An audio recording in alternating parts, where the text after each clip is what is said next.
All right, man. Another training camp battle in the books right here, man. We're gonna talk about the O line as a whole. There's only, I think, 3 vacancies there, but also we will finish off with the opposite safety position. Safety is pretty much fluid now.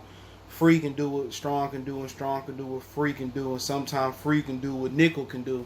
So, we're gonna talk about the safety position. Other than that, I think the outside linebacker positions are set. Um, I think the interior linemen are set. I think that we talked about the corners. Um, I don't think there's a kicking competition. There might be a punt competition. If you want to hear me talk about that, let me know in the comment section. Hit me up on Twitter. All my social media links in the description. We talked about tight ends yesterday. We talked about the fourth and fifth spot for the receivers before that. And other than that, we talked about the backs. There's no quarterback battle.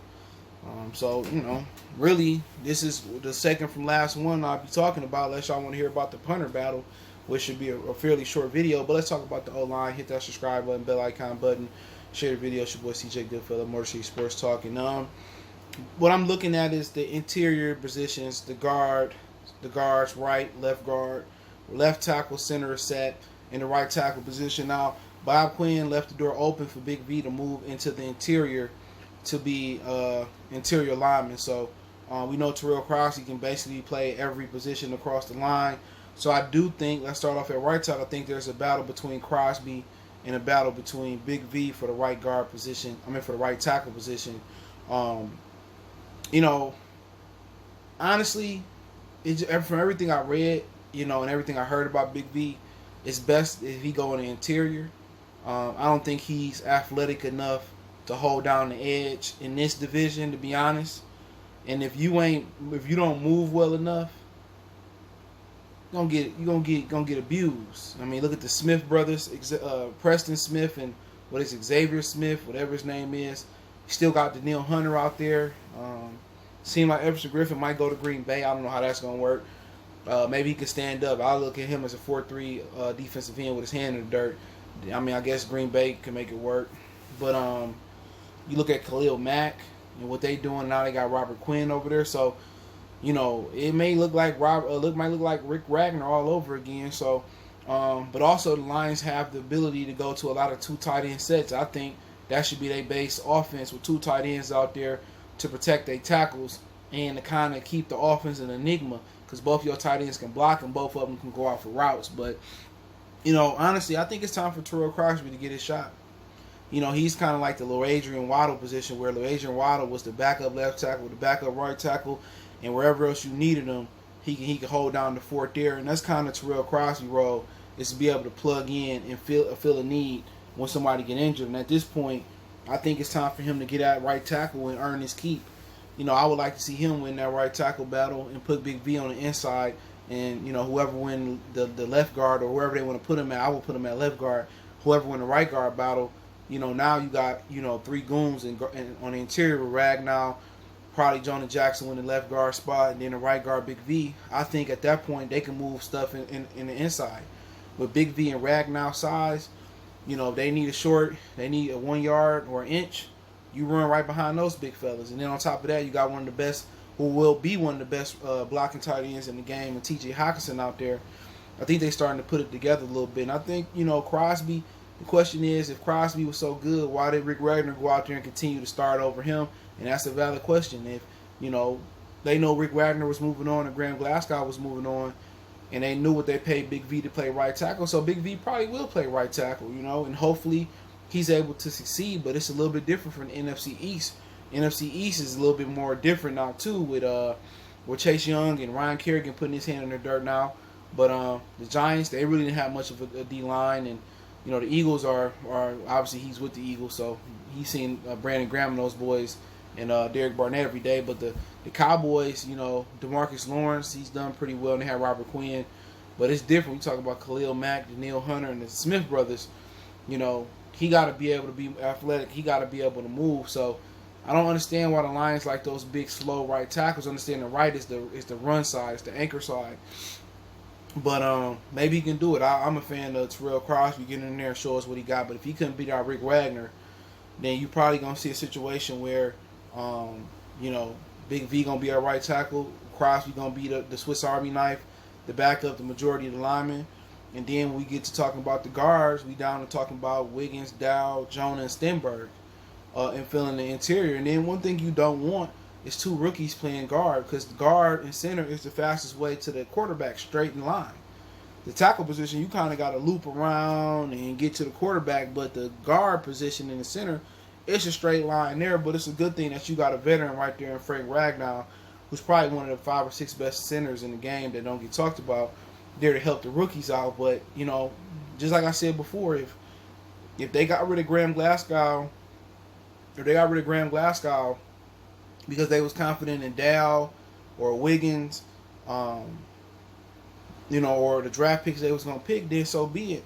I don't want to go into this season with Dow or Wiggins starting at guard. I don't care what Pro Football Focus say about Joe Dow. I don't want to go there with him starting at guard. Hell no. They are backup guys. Now, you also got the kid from the 49ers who's pretty good. He just can't stay healthy. You know, and if he can give you a little bit of health for 6 to 8 games this year, you can groom Stenberg behind him to play behind him. So don't forget that. And also, Larry Warford is still out there. And Warford isn't as injury prone as people make it think. He's played 14, 15, 16 games a lot of times this season. In New Orleans, they drafted Cesar Ruiz. They drafted a guard again this year in the first round. I think they drafted a guard high last year. So, you know, physically, you want to see if he able to check out. Obviously, past the COVID-19 test. You want to see that. But I wouldn't be opposed to bring him in. But I think they're going to go the cheap route.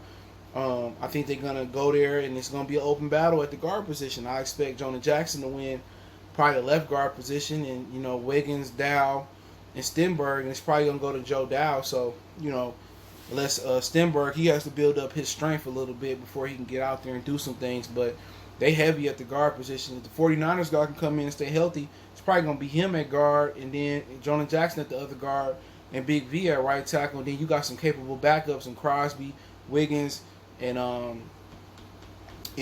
Dow. But my issue is this: who's going to be the backup center? That's something they got to figure out as well. But the offensive line is important. You know what I'm saying? They got to protect Stafford. They didn't do a bad job protecting Stafford last year at all. If you look at the numbers, my issue is they just ain't been able to open up run lanes. And running the ball is it's a mentality. You know, you got to have big, strong guys that open up holes. And I think, you know, with them putting Big V on the inside and putting Jonah Jackson there, I think they'll open up some holes on the outside. But also it's important to seal off the outsides in the pass and the run game as well, too. That's why I just would have went out there and I would have got that Bakhtari kid from Louisville, whatever his name is. I would have got him, played him at right, next year kicked him at left. And that's what I would have moved down and got that kid and drafted the tackle. The Lions, think about it. The Lions have had good, now they have good corner. They had good corners with, I think Okudah going to be good. They drafted Darius Slay. I mean, they have good linebackers, DeAndre Levy, Stephen Tulloch, Stephen Boyd, Chris Spielman. I mean, they've drafted good, you know, they've produced good defensive linemen. And Ndamukong Suh Fairley was good in his time, you know, his short time when healthy. Sean Rogers. I mean, you had Cliff Averill. I mean, you have Vandenbosch at the end of his career, Ndamukong Suh. You got really good, you know, good players, you know what I'm saying? But the one position, you know, you got good receivers, Britt Perriman, Herman Moore. I talk about them in a Forgotten Lions episode. Johnny Morton, we talked about him. You can keep going on. Calvin Johnson. They drafted tight ends high, but the one position, and they drafted backs. I mean, we can talk about Kevin Jones, Javid Best, you know, Joique Bell undrafted coming from Buffalo, whatever. We can talk about all these positions that they've taken. You know, they had good kick returners with Eddie Drummond, and I think they had Desmond Howard for a minute, and good ones. Isaac Hakeem, we talked about him in Forgotten Lions. But it's at the point where they finally took a center that mattered. For years, Raiola would get blown back into the quarterback's lap, and they couldn't physically run the ball because Raiola was too small. That 1 year, it was the season before he left or got cut, Raiola put some weight on. I don't know what he done, but he put weight on. And when he started moving mountains, he started moving those guys, and those guys couldn't blow Raiola into, you know, Stafford lap no more. The run game got to smoking with him and Reggie and Joique Bell. So now they solidified the center position with Frank Ragnow. That's an anchor. That's a big, strong guy in the middle that's solidifying that middle. Now they need a superior left tackle. Riley Reef, Jeff Backus, Taylor Decker ain't it. when you get up in the top 5, before I finish off my projections, and what I would do, and I project what the Lions gonna do, you either get a quarterback, somebody to protect the quarterback, a dominant pass rusher, or it better be a superior athlete at running back. Those are the 4 things that you're looking for when you get up in that range that are true franchise difference makers. You know what I'm saying?